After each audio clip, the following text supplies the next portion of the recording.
First Alert Weather with Grant Dade is sponsored by St. Francis Healthcare System. All right, we basically have rain now encompassing the entire heartland, and that's going to be hanging out with us overnight tonight through at least the first half of our day tomorrow.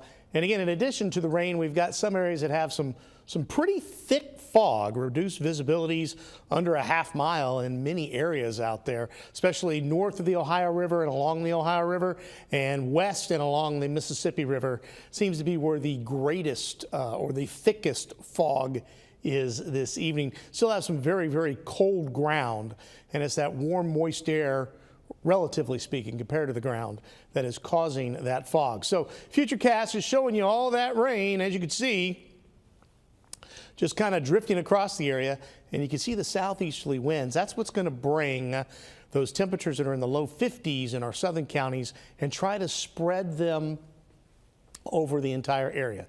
Now again, cold air is heavier, it is denser, it is hard to move. That's why we saw that ice across our northwestern counties, because it's so heavy. Even with the southerly winds, it's hard to get it out of here.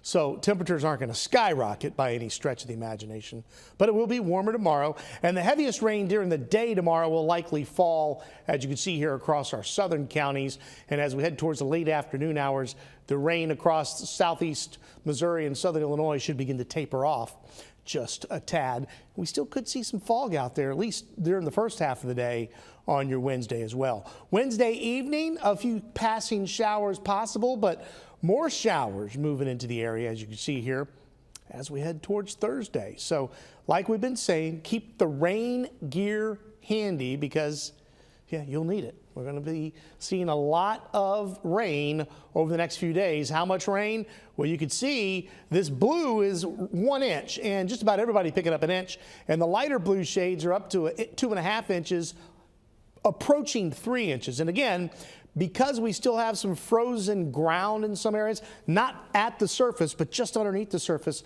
as the rain penetrates the ground, it can't be absorbed completely. So we get more runoff than we normally would. And with ice in the main rivers, that leads to tributaries and creeks backing up pretty quickly.